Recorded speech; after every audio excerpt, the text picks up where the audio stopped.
Dios les bendiga, bienvenido a la Biblia en un año, día número 47. Estamos en la segunda epístola de Pablo a los Corintios y vamos a considerar en el día de hoy capítulos 4, 5 y 6. En el capítulo 4, Pablo sigue su pensamiento del capítulo 3 sobre la gloria de Cristo y el ministerio de consolación. El verso 2 parece hacer referencia a las tácticas de instrucción de los filósofos y oradores itinerarios, cuales utilizaban de astucia para ganar la atención de la gente. Pablo indica que no adultera la palabra de Dios por cuanto la verdad del Evangelio es lo suficiente como para tocar la conciencia del hombre. Mientras que algunos oradores cambiaban la verdad de su mensaje por ocultar ciertas inconveniencias, Pablo menciona que su mensaje es claro y lo único que ocultaba su mensaje es lo que Pablo menciona como el Dios de este siglo. Pablo no ignoraba la obra de Satanás en contra del avance del Evangelio y menciona que es el intento del enemigo ocultar el resplandor de la gloria de Cristo en la tierra. Los versos 5 y 6 hacen la transición al próximo segmento, con el cual Pablo explica las vicisitudes del ministerio.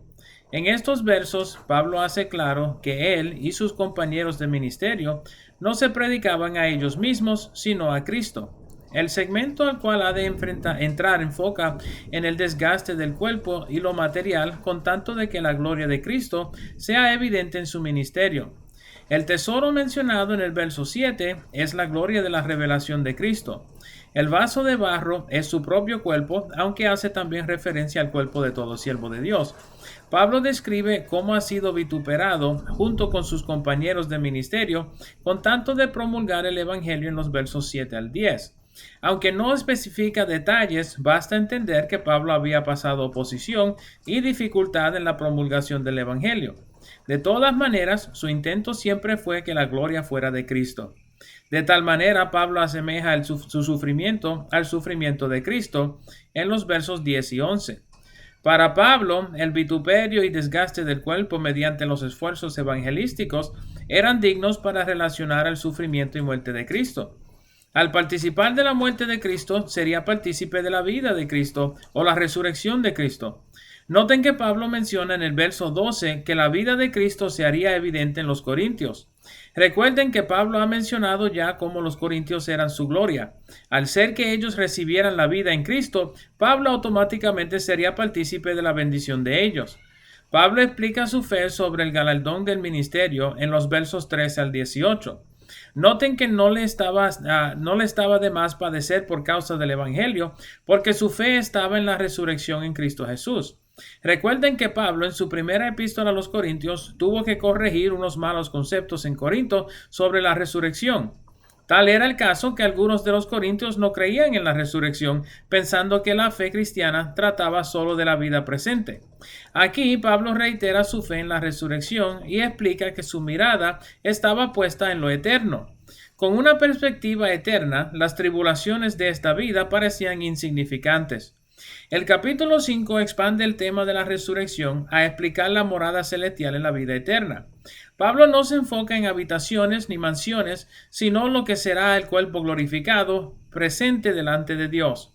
Esta explicación hubiera sido de provecho particular para los griegos, quienes hubieran estado familiarizados con los conceptos de alto pensamiento de los filósofos griegos.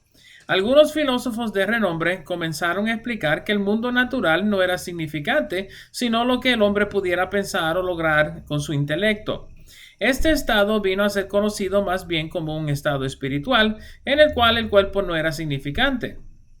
Pablo entonces explica que el espíritu del hombre queda desnudo al morir al cuerpo, pero que se revestirá en la vida eterna para así estar delante del Señor. De aquí entonces Pablo sigue su línea de pensamiento para explicar que el cuerpo mortal es el obstáculo a la presencia de Dios, de tal manera que es necesario la muerte del cuerpo natural, descrito por Pablo como el desnudar del alma, para que el alma entonces se revista en la eternidad con un cuerpo incorruptible. Así, mientras vivimos en este cuerpo mortal, estamos ausentes de la presencia de Dios. Al morir, estaremos ausentes del cuerpo y presentes con el Señor.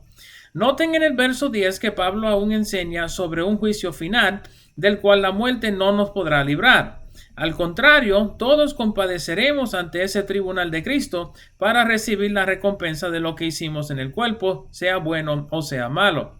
Pablo entonces procede a explicar cómo su perspectiva de la eternidad ha formado su filosofía ministerial. Su ministerio estaba basado en el hecho de que había esperanza para todo hombre antes de llegar al tribunal de Cristo. Pablo comprendía que la vida humana es breve en comparación a la eternidad y luchaba para persuadir a los hombres, una referencia a la fe, pistes en el griego, cual literalmente significa persuadir.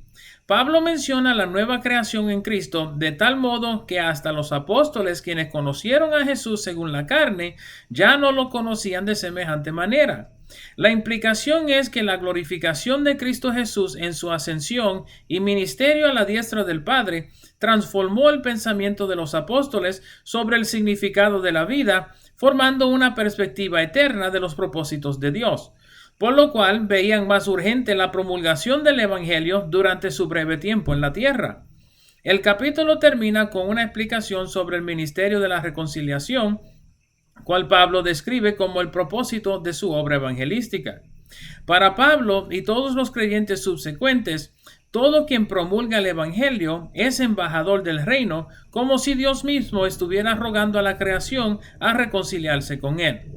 El verso 21 es teológicamente profundo con respecto a la ley, en la cual el sacrificio venía a ser el portador del pecado. Muchos piensan que el sacrificio reemplazaba al pecador en su muerte.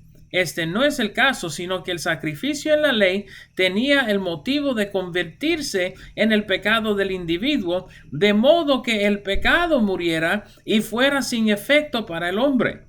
Noten que Pablo entonces menciona que Cristo, nuestro perfecto sacrificio, se hizo pecado para que nosotros fuéramos hechos la justicia de Dios en él. El capítulo 6 inicia con una frase significante. Pablo menciona que tanto él como Timoteo, quien escribe esta epístola con él, y presumidamente todos los que han trabajado en Corinto de alguna manera, son colaboradores con los corintios. Esto es significante por cuanto cambia el papel de los corintios de ser obra de los apóstoles a ser ministros del Evangelio. Al mencionarse a sí mismo como el colaborador de los corintios, Pablo está poniendo el cargo de ministerio sobre los creyentes en Corinto para que todo lo que ha mencionado sobre la gloria de Cristo y la esperanza futura sea proclamada por ellos al mundo. Hasta el momento, Pablo se había encomendado a los corintios solicitando sus ayudas y ofrendas para la obra del ministerio. Menciona explícitamente en el capítulo 5 y verso 12 que no se encomienda de nuevo a ellos. En el verso 3 de este capítulo implica que no se encomendará a los corintios con tanto de no ser motivo de tropiezo, algo que trató en su primera epístola hacia ellos.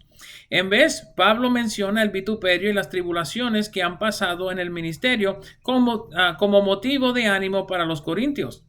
Noten la manera en cual los versos 3 al 10 relacionan con los versos 7 al 10 del capítulo 4. Su formato es intencional con motivo de servirle de ejemplo a los corintios y prepararlos para unas amonestaciones cuales ha de presentar comenzando en la segunda parte del capítulo. El verso 14 comienza la amonestación de Pablo para la santidad, mencionando la separación de los incrédulos.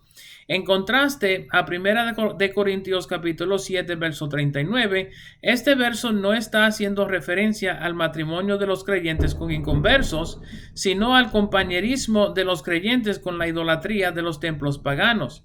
Actualmente la santidad es definida por la separación y en Corinto había mucho de qué separarse. Como cubrimos en nuestra consideración de la primera epístola de Pablo, Corinto tenía al menos una docena de templos paganos. Los versos 16 al 18 utilizan una mezcla de versos del Antiguo Testamento. Aunque el verso 16 se puede referenciar a al menos 8 versos del Antiguo Testamento, Levítico 26:12 parece ser suficiente. El verso 17 alude a Isaías capítulo 52, verso 11, y el verso 18 alude a Jeremías capítulo 31 y el verso 1. Notarán algunas diferencias entre su uso aquí, pero parecen ser lo suficiente para relatar el punto de Pablo sobre la santidad. El tema de la santidad seguirá en el próximo capítulo. Esos han sido los capítulos 4, 5 y 6 de 2 de Corintios. Espero les sea de bendición y nos veremos por esta parte mañana.